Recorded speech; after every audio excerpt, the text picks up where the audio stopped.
What's happening, everybody? So, project cars, what are you guys working on?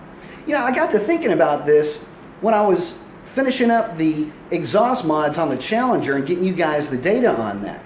I really can't call the Challenger a project car. I mean, yeah, I'm using it to test different performance parts, but that's hardly what I would consider a project car. What I'm talking about is, what are you guys putting together engine-wise? What are you guys building chassis-wise? Are you taking a car that is basically in shambles and bringing it back up to its former glory? Or are you taking something that you have now and putting a set of heads on it, a cam in it, a different intake, torque converters, things like that?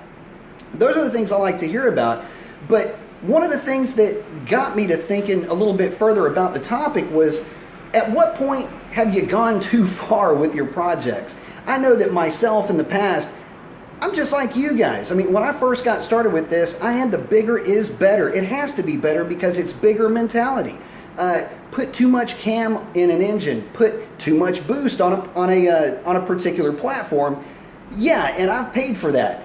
But the biggest issue comes when you've got a project and you're just about halfway down the line with it, the engine portion of it. And really, if you're doing a project right, you're building it from the ground up and from the back to the front. That's where your money really needs to be spent.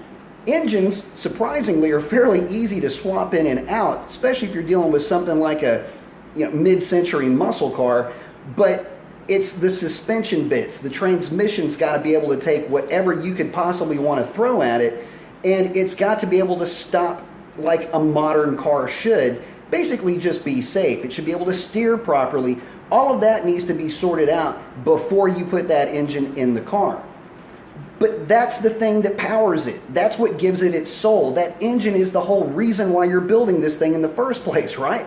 Well, here's some pitfalls that I've fallen into, and by sharing this with you guys, it might be able to spark up a little dialogue, and you might be able to relate with it yourself.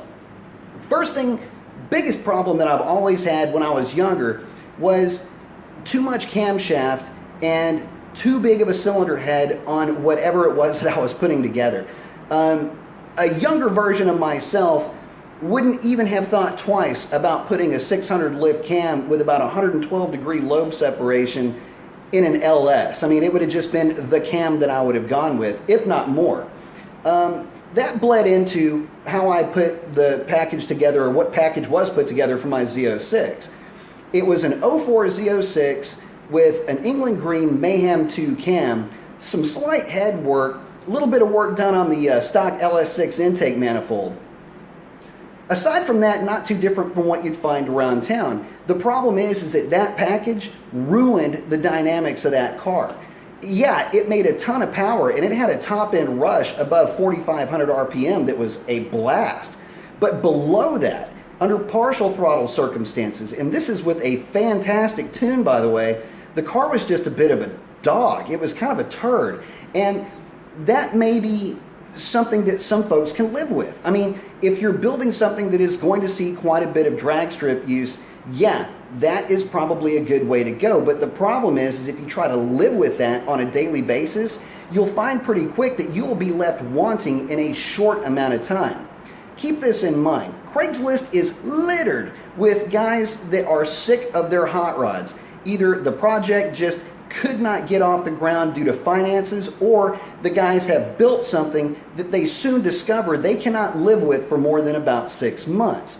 My advice, especially to this day, go with a cam that's got a little bit more lobe separation, maybe a little bit less lift. Keep a decent duration on the cam, make a little bit better power up top, just don't sacrifice the bottom end drivability. You'll thank me for this advice later if you haven't already got your engine built. If you do already have your engine built and you went overboard, you will know exactly what I'm talking about. But that's just a little bit of my experience with it. I've always found that when guys have gone into the mod process of their cars, it just starts to snowball as well. Think of it like this. Challenger. So far, I've pulled the intake manifold off and cleaned up the runners. It's got a Hellcat airbox on it. I tried out the leg maker. Fantastic intake, just not necessarily for me. the cats have been removed, and it's got a drag radial as well as a tune. And that is it. And the car runs, a corrected 1170. Not too shabby. And it still has a stock cam, stock torque converter. Everything else is just stock on the car. That's a testament to how well and how fast modern cars are and how efficient they are. Mustangs and Camaros will see the same type of results. So I guess the whole point of this is if you've got something and you're thinking about taking it to the next level, make sure that you can live with what the next level has to bring, whether it's drivability issues. Maybe you might be a little bit concerned with fuel mileage or taking the car on longer trips. Keep those aspects in mind as well. That engine, believe it or not, that's probably the easiest part of that combination to get right. You got to get everything else right though, or that engine is going to be absolutely useless in your project. So post up your comments. Let me know what you guys are working on. I always love to hear what you guys have found in your journey in this hobby. And again, I love to hear the success stories, so let me know. But you know what? The failures make for better stories. Let me know about those too. Adios.